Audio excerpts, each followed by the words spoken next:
L'imam Ahmed disait Innama al-hujjatu fil athar, al-hujjatu fil athar.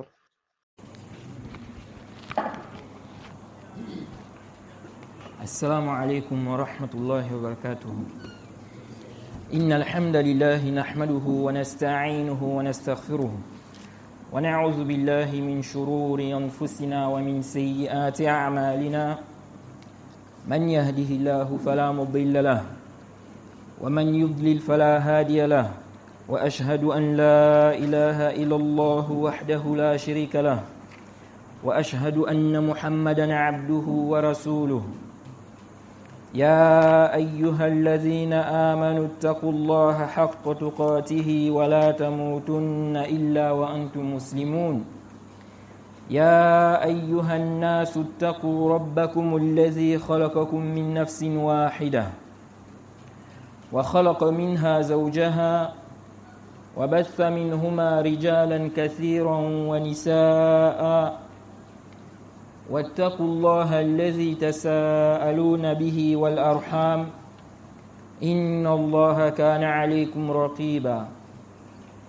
يا أيها الذين آمنوا اتقوا الله وقولوا قولا سديدا يصلح لكم أعمالكم ويغفر لكم ذنوبكم، ومن يطع الله ورسوله فقد فاز فوزا عظيما.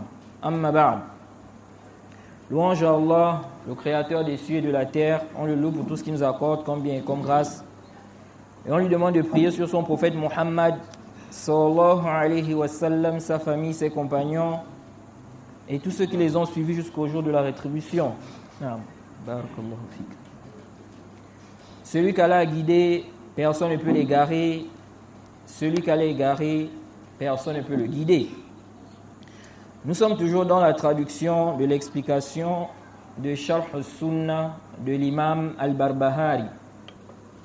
L'explication du Cheikh Rabi' ibn Hadi, qu'Allah lui fasse miséricorde. Aoun al-Bari fi bayani ma tadammanahu Sharh al-Sunnah l'imam al-Barbahari. L'aide du Créateur dans la clarification de ce que renferme l'explication de la sunna de l'imam al-Barbahari. Naam. Donc on s'est arrêté sur les propos de l'imam où il disait Naam.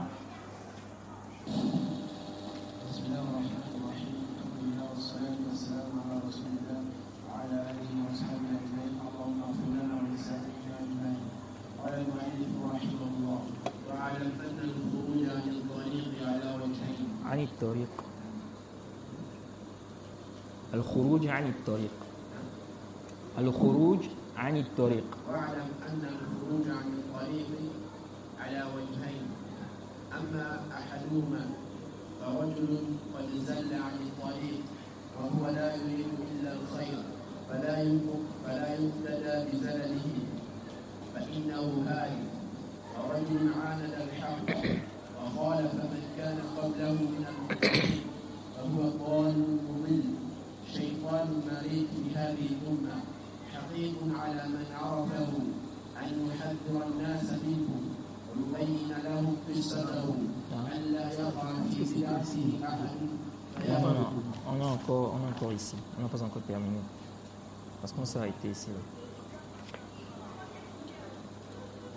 Là, خلاص لا خلاص طيب. On est toujours sur les propos de l'imam al-Barbahari où il dit: sache que la déviation du chemin est sous deux formes. Premièrement, il dit, l'une d'elles est, n'est-ce pas, la déviation d'un homme, un homme qui a dévié de la voie. Il ne voulait que le bien. Un homme qui s'est trompé, il a dévié du chemin, mais il ne voulait que le bien. Il a dit, il ne doit pas être suivi dans ses erreurs. Il dit car il est perdu. Ensuite, il a dit, un homme, n'est-ce pas, qui s'entête face à la vérité. Donc il contredit la vérité par entêtement sciemment.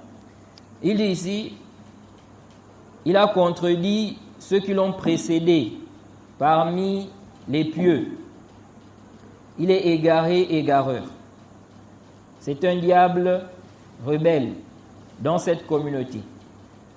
Ensuite, il a dit, quiconque le connaît doit mettre en garde contre lui. Il doit mettre en garde les gens contre lui. Et il doit clarifier son cas, sa situation. Pourquoi? Il a dit, afin que les gens ne tombent pas dans son innovation. Ou bien, pour qu'une personne ne tombe pas dans son innovation et qu'il se perde. Non. On s'est arrêté sur cette partie des propos de l'imam al-Barbahari. Et on a parlé de la question des mises en garde. Parce que l'imam al-Barbahari ici, il a dit « Haqiqun ala man arafahu an yuhadhdhira an-nasa minhu » Ok? Celui qui connaît la situation de celui qui s'est égaré là, par entêtement. Il a persisté dans le faux. Il a dit ici, il doit mettre en garde contre lui. Il doit mettre en garde contre lui. Et on a réfuté ici là l'ambiguïté de ceux qui sont contre les mises en garde. Et on a vu, n'est-ce pas, le consensus des musulmans sur la question des mises en garde. De même, on a réfuté la semaine passée ceux qui disent qu'il faut réfuter les erreurs, mettre en garde contre les erreurs, mais pas contre les personnes. Et parmi les gens qu'on a réfutés ici, le nommé Touré Alpha. On a démontré que sa parole est complètement caduque, car ça contredit le Coran et la Sunna et le consensus des musulmans. Car il a dit, on ne met pas en garde contre, n'est-ce pas, les personnes. Donc c'est général. Il dit, mais on met en garde contre les actes. Et ça, c'est clair que ça contredit le Kitab et la Sunna. Toïb, un frère du Burkina m'a envoyé, parce que ce frère-là, apparemment, il est du Burkina Faso. Touré Alpha, là. Un frère du Burkina Faso m'a envoyé une vidéo de lui, où il a mentionné, n'est-ce pas, son ambiguïté. En réalité, c'est une ambiguïté qu'il a égarée, lui, et ceux qui l'ont suivi, et ceux qui vont le suivre. Non. Alors, il m'a envoyé ça, il m'a dit que ce frère-là, donc bien avant de faire la vidéo qu'on a réfutée la semaine passée, il avait dit dans une autre vidéo, avant celle-là, il avait en fait conseillé quelqu'un, toujours sur le même sujet-là, qui ne doit pas mettre en garde contre les personnes, mais contre les actes. Il doit mettre en garde contre les actes. Maintenant, il a mentionné quoi comme argument? Il a mentionné au frère là comme argument. Il dit, le prophète, Allah a informé, il a informé son prophète des noms des hypocrites. Ok? Il dit, quand le prophète montait sur le mimbar, il n'a jamais cité le nom des hypocrites là. Il dit qu'un tel est hypocrite, un tel est hypocrite, un tel est hypocrite. Mais il mettait en garde contre les actes des hypocrites, les comportements des hypocrites. C'est ça sa parole, c'est ça son dalil. J'ai expliqué aux frères que ça en réalité, ce n'est même pas un argument en fait. Ce n'est quoi? Ce n'est même pas un argument. Et le conseil qu'on donne à ce frère-là, c'est de laisser même d'abord les réseaux sociaux. Ce qu'il fait sur TikTok là, il laisse ça d'abord, il va s'asseoir d'abord pour apprendre. Dans la vidéo qu'on a réfutée la semaine passée, il faisait comprendre qu'ils ont besoin d'être enseignés. Ils ont besoin d'être enseignés. Non. En réalité, ça s'applique bien sur lui. Ce frère-là doit d'abord apprendre la religion. Et j'ai essayé de regarder un peu son compte et je me suis rendu compte que ce frère-là, il parle beaucoup avec ignorance. Et c'est malheureux de voir que beaucoup de gens suivent des gens comme ça. C'est comme ça sur Internet. Vous allez voir que les gens qui sont égarés, les gens qui égarent les gens, qui parlent avec ignorance, ils sont beaucoup suivis, de manière générale. Et ça nous montre l'état de la communauté. Ça montre que la communauté, vraiment, il y a un problème. Il y a tellement d'ignorance. Et vous allez voir que les gens qui font des cours sérieux, où on t'enseigne vraiment ce qui est authentique, ce qui est sahih, avec les preuves du kitab, de la sunna, des paroles des salafs, des paroles des savants, les gens ne sont pas intéressés. Sauf ceux à qui Allah a fait miséricorde. Vous allez voir, quelqu'un va faire une vidéo sur des cours sérieux. Combien de vues? 100, 50 vues, 30 vues. Mais quelqu'un va faire une vidéo de 2 minutes, 1 minute, où il raconte vraiment des bêtises, où il égare les gens. Tu vois le nombre de vues. Ça va jusqu'à 5 000, 10 000, 15 000. Vous voyez? Et vous allez voir beaucoup de gens comme ça, ils sont dans le djihad. C'est pourquoi, quand certains gens de science disent qu'il n'y a pas d'excuse aujourd'hui, leur parole là, on peut la comprendre. Parce que beaucoup de gens aujourd'hui aussi sont négligents. Les gens n'apprennent pas. Les gens n'ont pas le temps, selon eux. S'asseoir pour étudier vraiment les livres là. Les livres. On enseigne le livre. Il n'y a pas le temps. Bon, maintenant, vous tombez dans des conceptions erronées. Vous tombez dans des mauvaises choses à cause de votre ignorance. Est-ce que vous là, vous serez excusé? Et comme je disais, la vidéo là, qu'on a réfutée là, combien de personnes ont regardé ça? Combien de personnes ont mis des j'aime? Combien de personnes ont partagé ça? Vous voyez, ça vous montre vraiment l'état de la communauté. À l'époque, on n'avait pas facilité les moyens permettant d'acquérir la science. Mais vous allez voir que les salafs, les anciens, ils étaient motivés dans la recherche de la science. Aujourd'hui, on a facilité, à la même facilité, avec Internet là. Mais vous allez voir que malgré cela, les gens s'égarent, les gens préfèrent la facilité. La science, ce n'est pas facile. Ça demande de la patience. Ça demande des efforts. Non, on n'est pas venu sur cette terre-là pour manger, boire et dormir. Travailler. Non. On est venu pour adorer Allah. C'est le plus important. Donc si toi maintenant, tu n'arrives pas à trouver du temps pour apprendre ta religion, c'est des vidéos d'1 minute, 2 minutes, où on t'égare, on te met des shubhat, qu'est-ce que tu vas dire devant ton Seigneur? Non. Donc, ce frère-là, il dit quoi? Il dit à quel moment le prophète, donc le prophète montait sur le mimbar et il ne citait pas, n'est-ce pas, les noms des hypocrites. Donc, ce sont dalil, ça ce sont dalil pour dire qu'on ne doit pas mettre en garde contre les gens. Mais on doit seulement mettre en garde contre les actes. Alors, on a déjà vu que ça c'est complètement batiloun et on a vu les preuves claires qui montrent la fausseté de cette conception-là. Du Coran, de la Sunna, et on a vu également le consensus des musulmans mentionnés par le Cheikh al-Islam Ibn Taymiyyah. Dans notre religion, il faut travailler avec tous les textes. Tu n'as pas le droit, toi, de prendre, n'est-ce pas, un texte ou 2 textes sur un sujet et puis tu laisses les autres. Tu dois regrouper tous les textes et puis travailler avec ça. Non, le prophète n'a pas mentionné publiquement le nom des hypocrites sur le mimbar. Oui? Bon, maintenant les autres textes là, qui prouvent qu'on peut mettre en garde contre des gens, tu mets ça où? Tu mets ça où? Car on a vu ici les textes qui montrent clairement, n'est-ce pas, qu'on peut mettre en garde contre les gens. Le prophète a mis en garde contre les Khawarij. Il n'a pas seulement mis en garde contre leur acte. Alors, donc, comment comprendre cela? Les savants ont expliqué cela. Et il y a beaucoup de gens, ce n'est pas seulement lui, il y a beaucoup d'égarés parfois qui citent ça comme argument. Eux, ils citent ça comme argument. Pour dire quoi? Pour dire qu'on ne doit pas citer les noms dans les réfutations. Si toi tu fais un rad, il ne faut pas citer le nom. Le dalil, c'est ça. Le prophète n'avait pas cité les noms sur le mimbar. Maintenant, les autres textes, on a cité les noms. On fait quoi de ça? Vous ne pouvez pas prendre certains textes et de laisser d'autres. Lorsqu'une femme est venue voir le prophète, regardez, ça c'est seulement quoi? Le cas du mariage. Que dire du cas où quelqu'un est en train d'égarer la communauté, on dit il ne faut pas citer son nom. Il égare les gens. Le mariage, une femme vient voir le prophète. Elle dit au prophète que tel et tel m'ont demandé en mariage. Elle a cité les noms. Et le prophète lui a dit ce qu'il sait d'eux.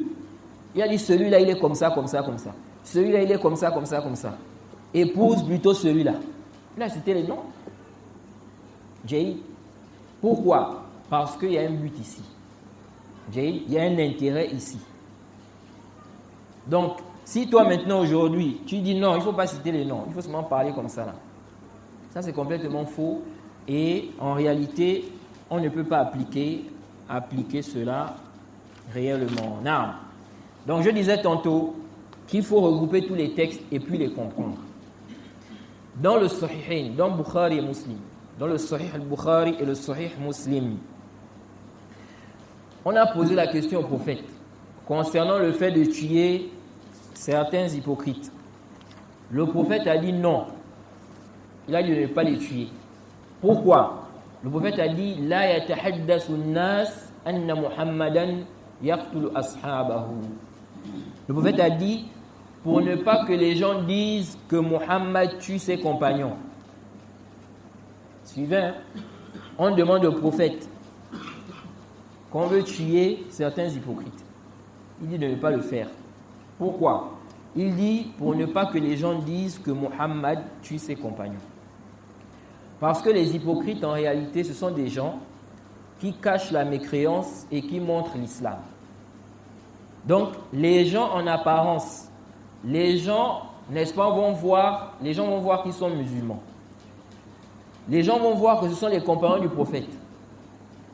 Et donc, si maintenant le prophète commence à les tuer, car il a reçu la révélation qu'un tel est hypocrite, mais personne n'a vu, n'est-ce pas, des actes qu'ils ont eu à poser, par exemple, qui montrent qu'ils ne sont pas musulmans. Ok? Ça peut faire quoi? Ça peut emmener une fitna. Les ennemis de l'islam, les non-musulmans, peuvent se baser sur ça pour empêcher les gens d'entrer dans l'islam. On dit, regardez, des gens qui prient avec eux, des gens qui sont avec eux, ils les tuent. Donc si vous rentrez dans cette religion-là, ils vont aussi vous tuer. Ils vont se baser sur ça. Et il se peut même que des gens apostasient, délaissent l'islam. Comme a expliqué, n'est-ce pas, le cheikh l'islam, Ibn Taymiyyah, ou son élève, Ibn al-Qayyim, entre les deux.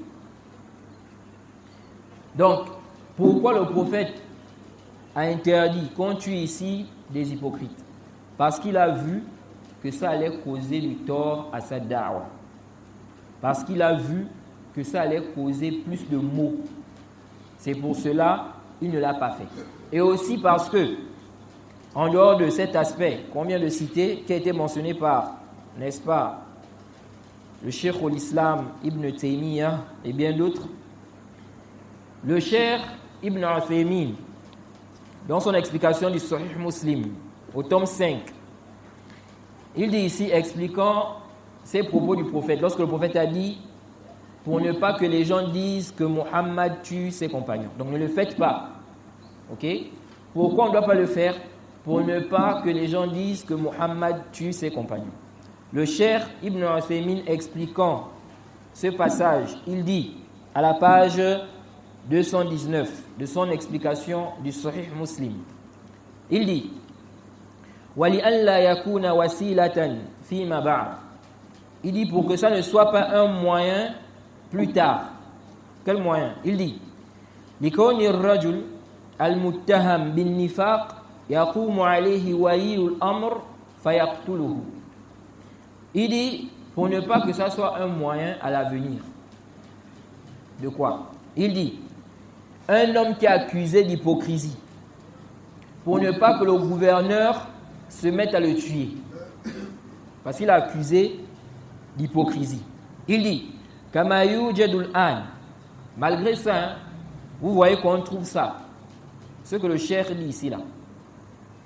On trouve des gens qui accusent d'autres personnes d'hypocrisie. Le dalil, il va dire quoi? Que le prophète, n'est-ce pas, connaissait certains hypocrites.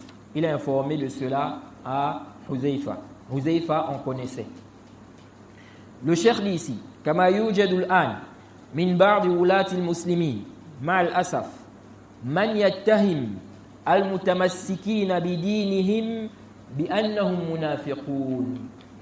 Il dit comme on voit aujourd'hui certains gouverneurs, malheureusement, qui accusent ceux qui s'attachent à leur religion qui sont hypocrites. Il dit ثم يستبيح بعد ذلك قتلهم. Puis il voit qu'on peut les tuer. فالنبي صلى الله عليه وسلم مشرع وإمام فلو أنه قتل من يتظاهر أنه من أصحابه لكان في ذلك فتح باب الشر لا يعلم مداه إلا الله. Le cheikh dit ici, le prophète légifère, c'est un imam, il est suivi. Il dit, s'il avait tué ceux qui montraient, donc en apparence, qui font partie de ses compagnons, cela aurait ouvert la porte à un mal dont Allah seul connaît l'étendue. Donc le cheikh Ibn Uthaymin veut dire quoi ici, en résumé? Il veut dire que si le prophète l'avait fait, donc s'il avait tué ceux dont il savait qu'ils sont hypocrites, des gens, n'est-ce pas, allaient accuser d'autres personnes comme ça, un tel hypocrite, un tel hypocrite. Et si on vient le blâmer que, on ne voit pas en lui un acte qui montre qu'il est mécréant, cela présente l'islam. Sur quelle base tu dis que c'est un hypocrite? Le prophète a, n'est-ce pas, mentionné le cas des hypocrites. Le prophète a tué certains hypocrites, etc., etc. Il devait citer ça comme dalil.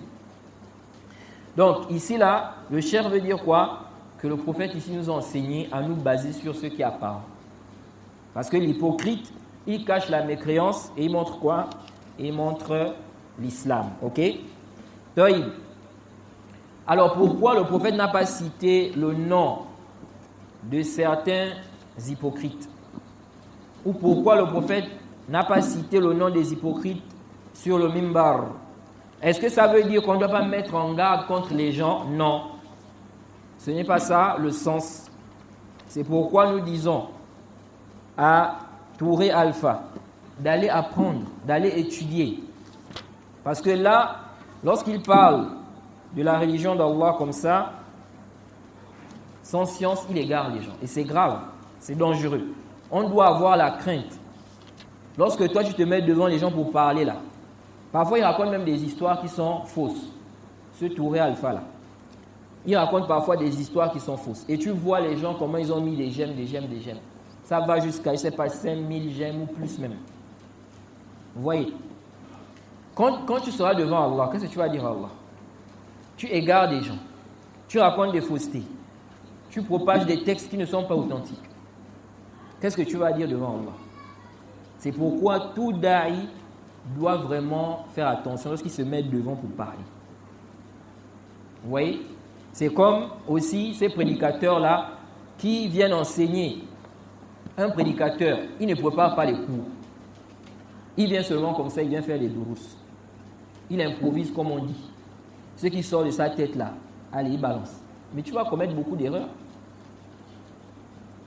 Un prédicateur doit préparer les cours. Tu dois avoir un temps pour lire, pour préparer les cours, pour faire des recherches.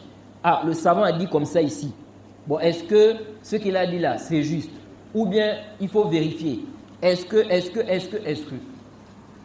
Mais si tu n'as pas le temps pour préparer les cours, comment est-ce que tu vas bien enseigner les gens? C'est pourquoi moi je m'étonne. Quand je vois un prédicateur qui enchaîne les cours, il enchaîne. Presque sans repos, je me demande. Je dis, bon, celui-là, à quel moment il prépare ses cours? À quel moment il prépare ses cours? Parce que si tu ne prépares pas les cours là, parce que la science là, c'est quelque chose qui est lourd. Tu viens parler devant les gens. Si tu ne prépares pas les cours, bon, comment tu vas transmettre, n'est-ce pas, correctement la religion aux gens? Tu vas commettre beaucoup d'erreurs. C'est pourquoi ces prédicateurs-là qui font des cours sans préparer les cours là, si on prend leurs cours là, on commence à écouter ça du début à la fin là, on va trouver plein d'erreurs. Plein d'erreurs. Vous voyez? Pourquoi? Parce qu'ils ne préparent pas les cours, ils ne lisent pas. Ils viennent sur place. C'est sur place que le prédicateur est en train de chercher. Vous voyez? Et il y a des qara'in, il y a des indices quand tu écoutes là, tu sais que lui, là, il n'a pas préparé le cours là. Il n'a pas préparé quoi? Le cours. Il faut préparer. Même les savants préparent les cours. Comment tu viens comme ça un bon matin, tu ouvres seulement les livres, allez, tu lis. Il faut préparer quoi? Les cours. Non.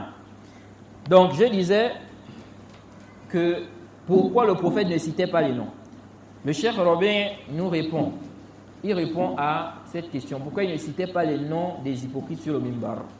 Il dit ici là dans son Majmou' al-Kutub wa Rasail, au tome 9, page 143 à 144. J'avais déjà même traduit cette parole-là. Il dit ici, Inna al-ulama al-fuqaha al-nasihin qad yaskutuna an ashkhasin wa ashya'in mura'atan minhum lil masalihi wal mafasidi. Il dit certes, les savants, les jurisconsultes, conseillers, ceux qui sont conseillers, qui donnent des conseils à la communauté. Il dit, ils peuvent se taire sur des gens, sur des choses, car ils regardent les intérêts et les maux. Ils regardent les intérêts et les maux. Ce n'est pas pour dire qu'on ne doit pas faire des mises en garde, qu'on ne doit pas parler sur la personne ou sur des personnes. Non. Il se peut que les gens de science se taisent sur certaines personnes, sur certaines choses. Ils ne parlent pas. Même si c'est un mal, ils regardent les intérêts et les maux. Le cheikh dit, فَقَدْ يَتَرَتَّبُ عَلَى الْكَلَامِ فِي شَخْصٍ مَفَاسِدُ أَعْظَمْ بِكَثِيرٍ مِنْ مَفْسَدَةِ السُّكُوتِ عَنْهُ. Il dit, il se peut que parler sur quelqu'un apporte des maux plus grands que les maux qui peuvent découler si on se tait sur lui. Donc, se taire sur lui là, il y aura des maux si on ne parle pas sur lui. Mais parler sur lui aussi, il y aura des maux. On fait comment? Ok? Ici là, on va regarder. Si ici là, parler, ça va emmener des maux plus grands que le fait de se taire, on se tait. On ne parle pas sur lui, de manière spécifique. Même si le fait de se taire là, il y aura des mots quand même. Par exemple, quelqu'un est en train d'égarer les gens. Ok? Égarer les gens, c'est un mal. Mais si on fait une mise en garde contre lui publiquement, les mots qui vont découler là seront plus grands. Ici, on ne fait pas une mise en garde contre lui. On réfute seulement le mal de manière générale. Ok?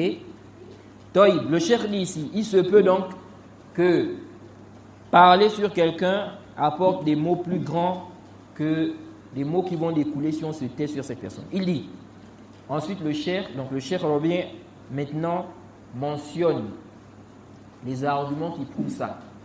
Qu'on peut parfois se taire sur des gens, sur des choses, car on voit que ça va causer plus de mots. Il dit, فَقَدْ سَكَتَ رَسُولُ اللَّهِ صَلَى اللَّهُ عَلَيْهِ وَسَلَّمَ عَنْ ذِكْرِ أَسْمَاءِ الْمُنَافِقِينَ.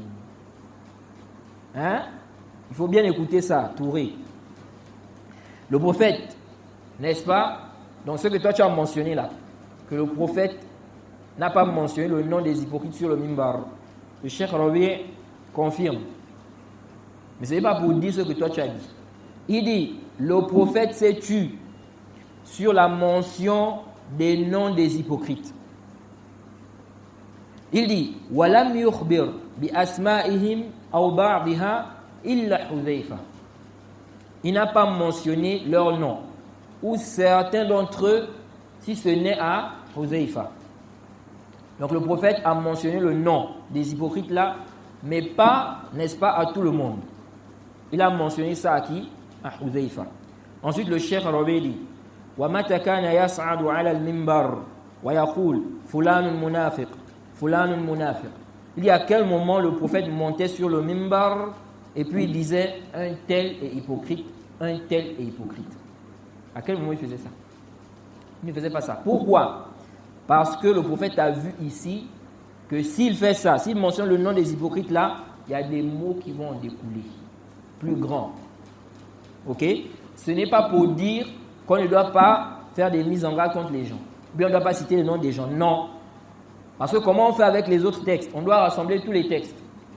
Le prophète a vu ici que mentionner cela sur le mimbar, ça va emmener plus de mots.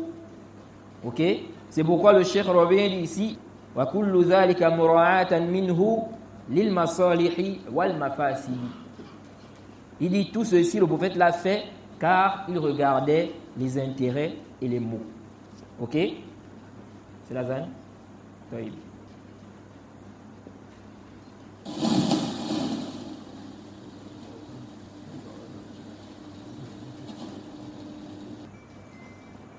Rapidement, donc le Cheikh Rabi dit quoi? Il dit tout ceci car, donc pourquoi le prophète ne mentionnait pas le nom des hypocrites sur le mimbar? Il dit tout ceci car il prenait en compte les intérêts et les maux qui pouvaient découler d'un tel agissement. Il dit les gens qui ont tué Othman étaient dans la troupe de Ali, qu'Allah soit satisfait de lui.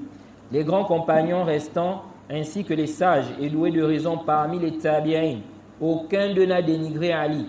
Ils ne se sont pas mis à faire des diffamations à l'égard de Ali ou à donner des jugements sur ses assassins, ceux qui ont tué Othman. Il dit ceci par excuse et équité envers Ali. Ceci par excuse et équité envers Ali. Car si Ali les avait fait sortir de sa troupe ou s'il les avait punis, cela aurait engendré des grands maux tels que des guerres, des écoulements de sang et ce qui peut découler de cela comme marasme et affaiblissement de la communauté. Cet acte de Ali s'inscrit dans le cadre de la prise du moindre mal entre deux mots afin de repousser le plus grand mal. Ibn Taymiyyah et son élève Ibn al-Qayyim, pourquoi n'ont-ils pas éclairci la croyance de Nawawi et d'autres? Les imams de la Da'wa n'ont pas éclairci la croyance de Nawawi, d'Ibn Hajar, de Qastolani, d'Al-Bayhaqi, ainsi que celle de Suyuti et d'autres. Ensuite, le Cheikh Rabi dit ne pense donc pas que toute déclaration est un conseil. De même, ne pense pas que tout silence est une tromperie envers l'islam et les musulmans. Parce qu'il y a des gens comme ça. Ils pensent que le courage là, c'est toujours de parler. Ok? Toujours de parler. Ok? Nous disons, dans la législation, on prend en compte les intérêts et les mots. Il se peut, n'est-ce pas, que parler sur des gens ou sur des choses, ça emmène, n'est-ce pas, ça emmène des mots. Et ça, on prend cela en compte dans notre religion. Ok? Ce n'est pas comme certains pensent, c'est de la lâcheté, c'est ceci, là. C'est vrai que ça peut faire partie de la lâcheté, la tromperie envers les musulmans, le fait de se taire sur certaines choses ou sur certaines personnes. Mais ce n'est pas dans toutes les situations. Ok? Il dit ici, le raisonnable équitable, c'est pourquoi le Cheikh Rabi a dit, ne pense donc pas que toute déclaration est un conseil. De même, ne pense pas que tout silence est une tromperie envers l'islam et les musulmans. Le raisonnable, équitable, clairvoyant perçoit quand est-ce qu'il est obligatoire ou permis de parler et quand est-ce qu'il est obligatoire ou permis de se taire. Fin de citation. Ok? Donc ça, c'est plus que clair. Donc si on revient ici, n'est-ce pas, par rapport à l'argument qui a été mentionné par Touré, on comprend aisément que ce n'est pas ce qui est visé. C'est pour cela d'ailleurs le Cheikh Ali Adam al-Ethiopi, dans son explication du Sahih Muslim, il a mentionné une parole là-bas. Ok? Au tome 43, page 273. Parlons donc du cas des hypocrites. Ok? Le fait qu'on n'ait pas mentionné le cas des hypocrites là. Il dit, قيل أسر النبي صلى الله عليه وسلم أمر هذه الفئة المشؤومة لأن لا يهيج الفتنة من تشهيرهم. Il dit quoi? Il dit ici, le prophète a gardé secret le cas de ce groupe sinistre, donc ces hypocrites-là. Il n'a pas mentionné leur nom. Il dit afin qu'il n'y ait pas de trouble à cause de leur divulgation. Vous voyez? Afin qu'il n'y ait pas quoi? De trouble. Donc c'est pour ça que le prophète n'a pas cité leur nom. Il n'a pas informé de leur nom à tous les compagnons. Mais ce n'est pas pour dire quoi? Ce n'est pas pour dire qu'on ne doit pas mettre en garde contre des gens, mais qu'on doit mettre en garde contre des actes uniquement. Jay. Naam. Donc cette parole est complètement caduque et il n'y a aucun argument en réalité, ni dans le Coran, ni dans la Sunna, qui justifie une telle croyance. Et on a demandé à ce frère-là de se repentir. Il doit se repentir de cette parole caduque qui n'a aucun lien avec l'islam en réalité. C'est une parole qui est étrangère à l'islam. Il doit supprimer la vidéo là et se repentir et chercher à étudier, à apprendre la religion. Il ne doit pas faire l'orgueil et il ne doit pas regarder aussi les gens qui le suivent là ou les gens qui l'encouragent dans le faux. Parce que Yawm al-Qiyamah, ils ne seront pas avec lui. Jay, il sera seul devant ses actes et devant ses paroles. Il doit plutôt craindre son Seigneur. Naam. Donc on revient ici sur les propos de l'imam al-Barbahari. Naam. Il l'explication.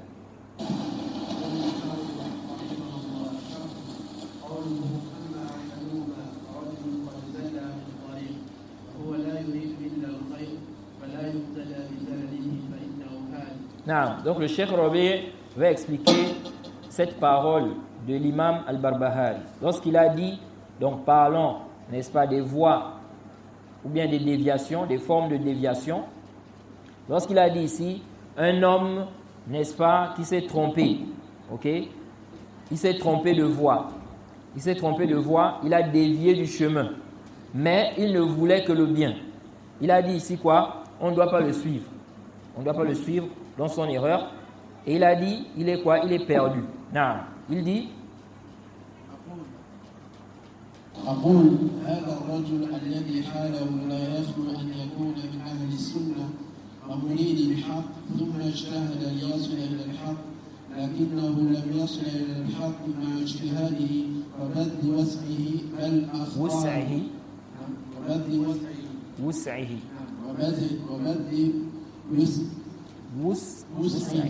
بل أخطأه فهذا يعفو الله عنه بفضله وكرمه وقد علم الله عباده المؤمنين أن يقولوا ربنا لا تؤاخذنا إن نسينا أو أخطأنا فقال الله قد فعلت كما في الحديث الصحيح. نعم.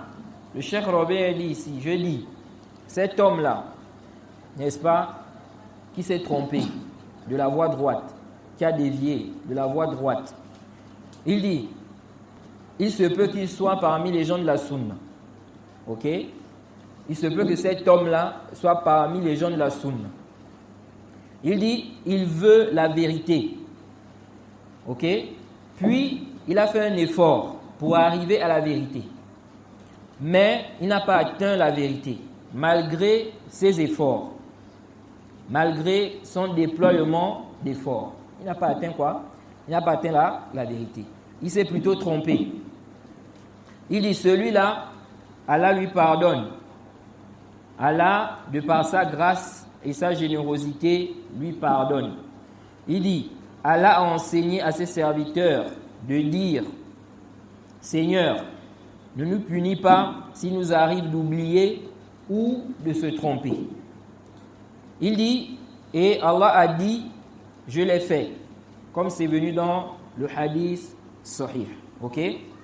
Donc le Cheikh Rabi, ici là, il nous fait comprendre que celui qui s'est trompé là, il se peut que ce soit un homme de la Sunna.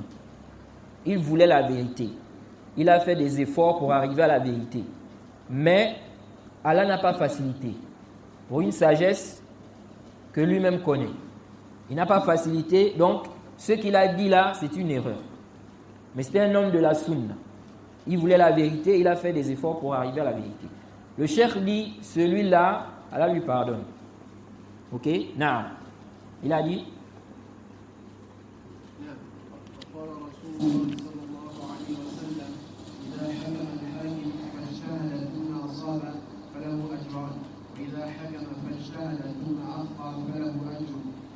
بمقابل اجتهاده وأما خطأه فالله بكرمه وجوده يعفو عنه ومع ذلك لا يبتلى به في خطئه بل يبين للناس أنه قد أخطأ مع الاعتذار له. Non.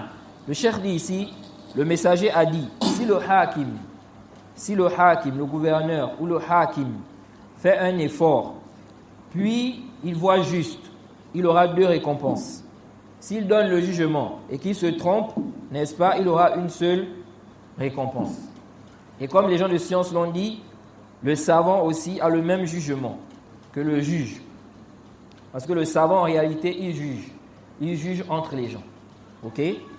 Donc, si le savant, l'homme de la sunna, il a fait des efforts pour arriver à la vérité, on connaît de lui le suivi du haqq.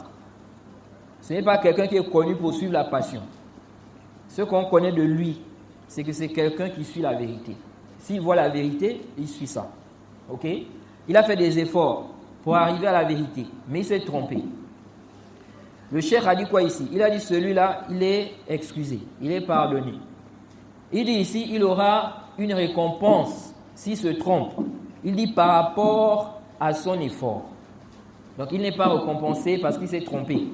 Quand le prophète dit ici que s'il se trompe, il aura une récompense, ça ne veut pas dire qu'il est récompensé parce qu'il s'est trompé. On n'est pas récompensé parce qu'on se trompe. Mais il est récompensé à cause des efforts qu'il a fournis pour arriver à la vérité. Ok? Non, il a fait des efforts, il a fait des recherches, il cherche quel avis qui est juste dans ce sujet-là. Vous voyez?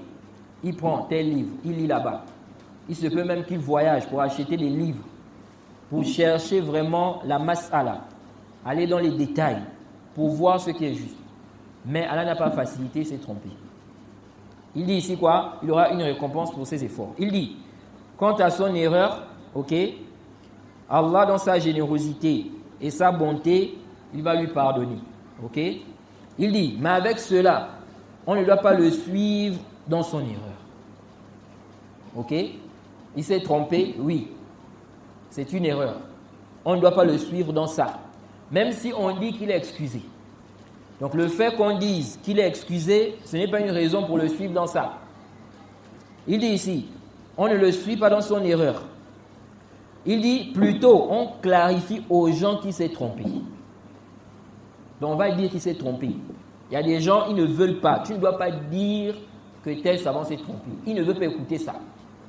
Jay, pour lui, quand tu dis ça là, pour lui, il a tellement mal. Comment on peut dire ça? Il ne faut pas dire ça. Ça, ce n'est pas la méthodologie des gens de la sunna. On doit clarifier, on doit dire aux gens la vérité. Si un savant s'est trompé, on dit s'est trompé. La parole là, ce qu'il a dit là, ce n'est pas juste. Il ne faut pas suivre cela. Tout en préservant son rang. Tant que c'est un homme de la sunna. Tant qu'il reste sur la bonne voie. Ok? Tant qu'on n'a pas vu qu'il a fait quoi?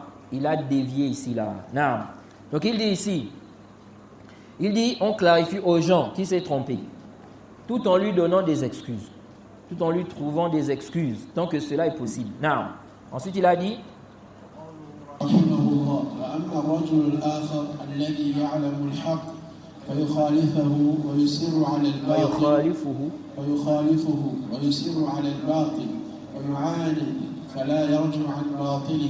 فهذا كما قال المؤلف ضال مضل شيطان مريض في هذه الأمة لأنه متبع لهواه قال تعالى ومن أضل ممن اتبع هواه بغير هدى من الله إن الله لا يهدي القوم الظالمين. نعم. Ensuite, le Cheikh Rabi a dit l'autre, donc un autre homme qui s'est trompé. Donc on a vu le premier cas de celui qui s'est trompé. Il dit ici, il se peut qu'il soit parmi les gens de la sunna. Il voulait la vérité, mais il s'est trompé. Il dit, l'autre cas, c'est celui-là qui connaît la vérité. Mais il a contredit. Ok? Il persiste dans le faux. Il s'entête. Il ne revient pas de sa fausseté. Vous voyez? Donc, on a clarifié les choses. On a apporté des preuves claires. Il sait, quand il a écouté, quand il a vu là, il sait que ce que l'autre a dit là, c'est la vérité. Je me suis trompé. Mais il fait quoi? Il ne revient pas. Il persiste. Publiquement, il continue à dire ça. Ok? Par entêtement. Ou bien orgueil. Le cheikh dit, celui-là, comme l'auteur a dit ici, c'est un égaré égareur. Un diable rebelle dans cette communauté. Il dit car il suit sa passion. Ils sont comme ça. Nombreux sont comme ça. Il ne revient pas sur la vérité.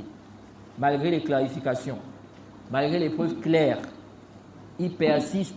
Même si au fond de lui, il sait que ce que l'autre a dit là, c'est la vérité. Vous voyez? C'est pourquoi nous disons à Touré qu'il ne fasse pas partie de ces gens-là. Il sait que ce qu'on a dit là, c'est la vérité. Il s'est trompé. Mais il ne revient pas publiquement. Comme il s'est trompé publiquement. Non. Il dit ici qu'Allah a dit qui est donc plus égaré que celui-là qui suit sa passion sans guider d'Allah. Certes, Allah ne guide pas des gens injustes. Non.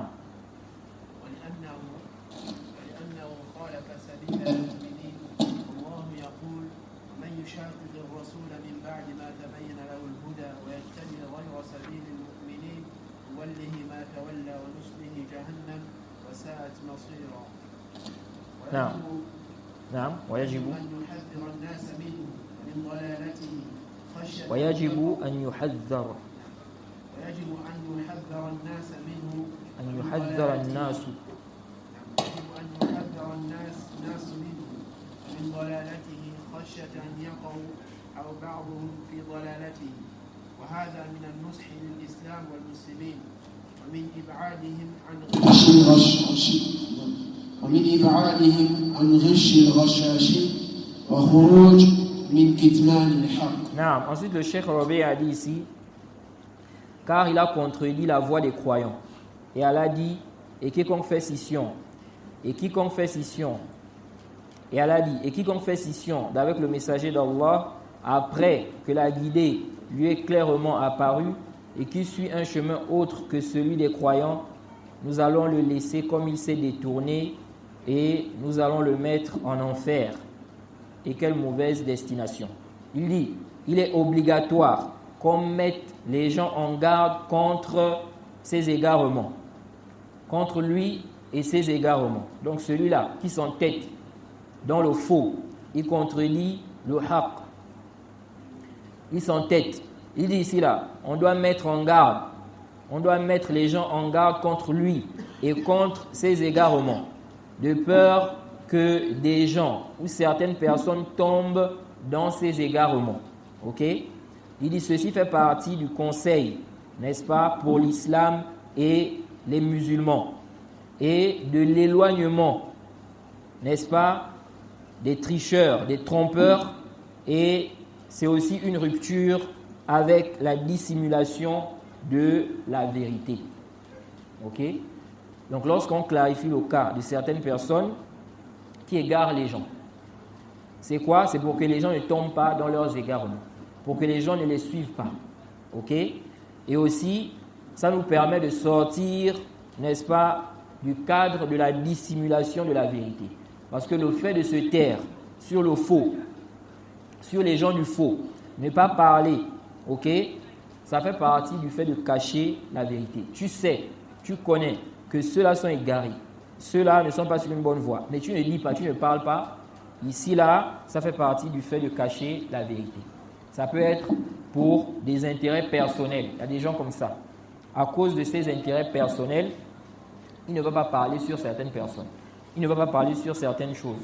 Ça, on ne va pas regarder ça. Ok? Ça, là, ça fait partie du fait de cacher quoi? La vérité. Non. On va s'arrêter ici. On demande qu'Allah nous facilite. S'il y a quelques questions avant la prière. Je crois qu'on a 5 minutes, Inch'Allah, avant la prière.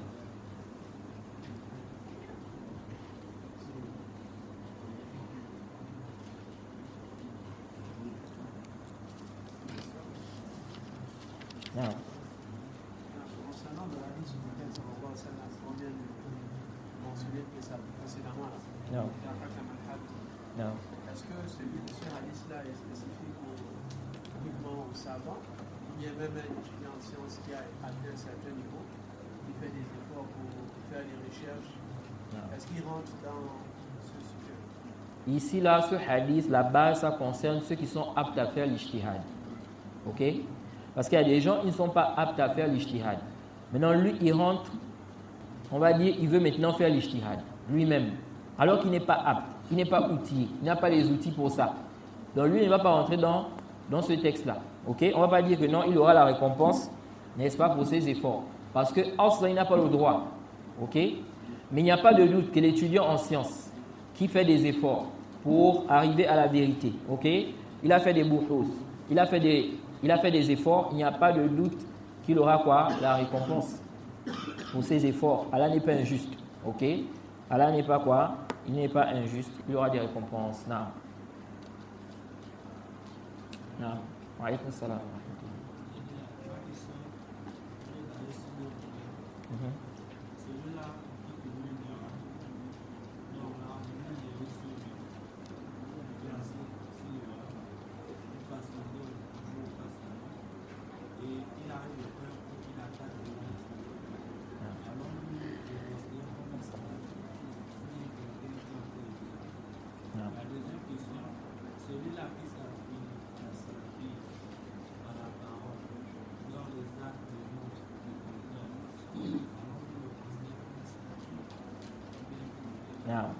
Commençons par la première question. Quelqu'un, n'est-ce pas, il commet des erreurs, ou bien il a commis une erreur. On lui a parlé, on lui a donné des conseils, mais il n'est pas revenu. Ok? Toi, maintenant, il ne s'arrête pas là. Il attaque maintenant les salafis. Il attaque maintenant les gens de la sunna. Il dénigre maintenant les salafis. Donc le frère demande, est-ce que celui-là, on va continuer à le considérer comme salafi? C'est ça la question, non? Non. Le dénigrement des gens de la sunna, ça c'est parmi les choses qui te font passer ou qui font en sorte qu'on te classe parmi les égarés, parmi les innovateurs. Le torn, le dénigrement envers les salafis, les gens de la sunna, ça fait partie des choses, n'est-ce pas, qui font qu'on te classe parmi les égarés. Vous pensez que les Haddadiyya, quand ils ont été classés parmi les égarés, mais parmi leurs égarements, il y a quoi? Le dénigrement des savants de la sunna.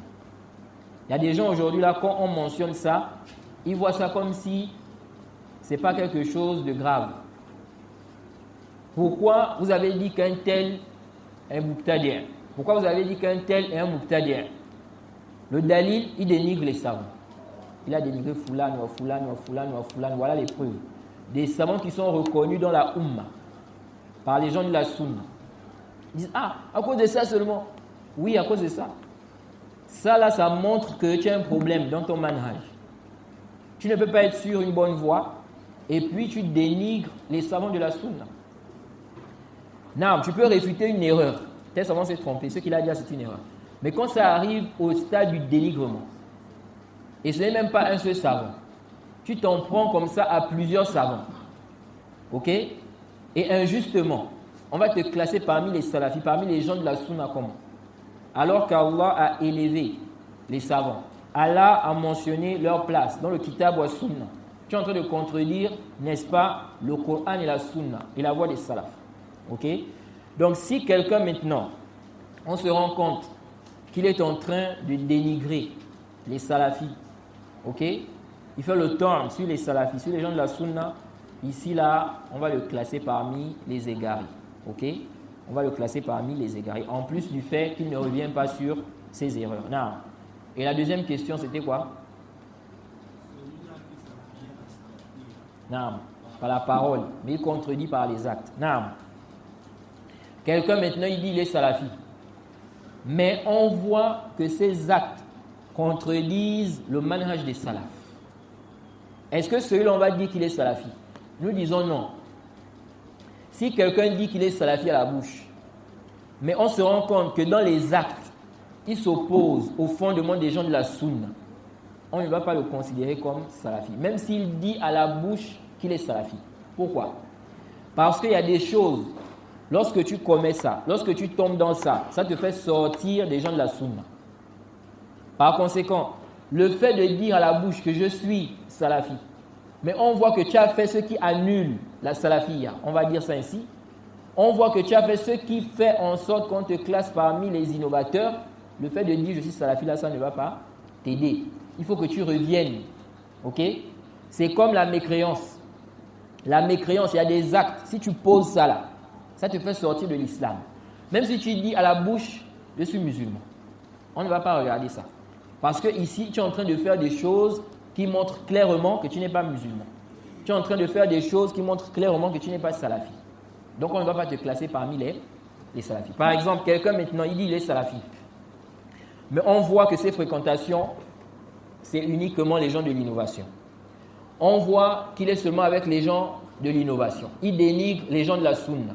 Il fait l'éloge des gens de l'innovation. Ok? Il défend les gens de l'innovation. Mais il dit à la bouche, je suis salafi. On ne va pas le considérer comme salafi. Ok? On ne va pas le considérer comme salafi. C'est pourquoi le Cheikh Rabi', on avait commencé à lire les propos du Cheikh Rabi' ici, lorsqu'on avait commencé à réfuter un frère ici. Et on va revenir sur son cas. Il avait dit quoi? Il avait dit, si tu dis que tu es salafi là, il dit, on doit voir ça.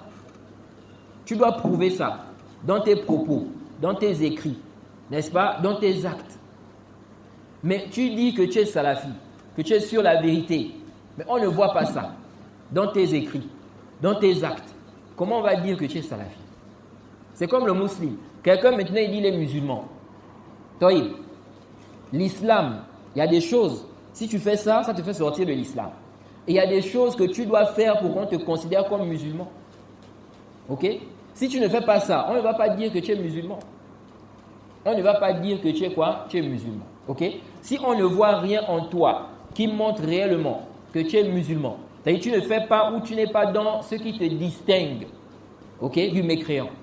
Ce n'est pas que tu fais des choses que les mécréants aussi font. Par exemple, quelqu'un fait l'aumône. Ça, ce n'est pas un dalil qu'il est musulman. Même les non-musulmans font l'aumône. C'est pourquoi c'est une erreur. Les frères qui, n'est-ce pas, se basent généralement sur des choses qui font l'unanimité, ou bien presque l'unanimité dans la Oumma. Quelqu'un va dire, oh, vous dites que non, c'est un égaré. Bon, il a quelle erreur dans le chapitre du destin? Il a quelle erreur, n'est-ce pas, dans la croyance aux anges? Est-ce que ça, ce sont des choses qui te distinguent? Ok? C'est pourquoi le Cheikh al-Islam, quand il a parlé, n'est-ce pas, des savants qui ont écrit dans la croyance, le Cheikh al-Islam a mentionné quoi? Il a mentionné que les savants, généralement, quand ils écrivaient, n'est-ce pas, des livres résumés sur la croyance, ils mentionnaient ce qui distinguait les gens de la sunna des innovateurs. Il y a des choses, même l'innovateur, il est d'accord avec nous dans ça. La croyance aux anges, la croyance aux livres, ok? Même les innovateurs, ils sont d'accord. Mais celui qui va nier ça, il sort de l'islam. La croyance aux anges, la croyance aux livres. Mais il y a des points là qui te distinguent. Quand on voit ça là, ça nous montre que toi tu es un homme de la sunna. Il y a des choses, quand on voit ça aussi, ça montre que tu n'es pas un homme de la sunna. Tu dis que tu fais partie des gens de la sunna. Par exemple, je donne un exemple simple. Parmi les fondements des gens de la sunna, nous avons quoi? Le boycott des gens de l'innovation. Ok? Ça c'est un fondement chez les gens de la sunna. Taïb. Maintenant, vous allez voir quelqu'un, il dit qu'il fait partie des gens de la sunna. Il n'a jamais parlé de ça. Ok? Jamais. Il n'a jamais évoqué ça. Il enseigne des livres, il ne parle pas de ça. Il enseigne des livres, des livres. On dit non, la sunna, la sunna, la sunna. Il n'a jamais parlé du boycott des gens de l'innovation. Pourquoi? Parce que ça, c'est parmi les choses qui distinguent l'homme de la sunna. Tu n'as jamais parlé de ça. Pourquoi? Donc, c'est ainsi. Nous disons ici que le simple fait de dire que tu es salafi, ça ne suffit pas. Il faut réellement que ça soit prouvé. Ok? Si tu dis à la bouche que tu es salafi, la salafi, ce n'est pas comme la shahada. La shahada, dès que tu prononces la shahada, ok, notre devoir, c'est de te considérer comme musulman. Jusqu'à preuve du contraire. Jusqu'à ce qu'on va voir le contraire de ça. Mais la salafi, c'est pas ça. C'est pas tu dis je suis salafi, khalas, yakfi. Là, on doit voir, n'est-ce pas, ce qui te différencie, ce qui montre réellement que tu es quoi? Tu es salafi. Là, on s'arrête ici. On demande qu'Allah nous facilite, qu'il nous accorde la compréhension de sa religion. Wa subhanaka Allahumma bihamdik. Wa ashhadu an la ilaha illa anta astaghfiruka wa atubu ilayk.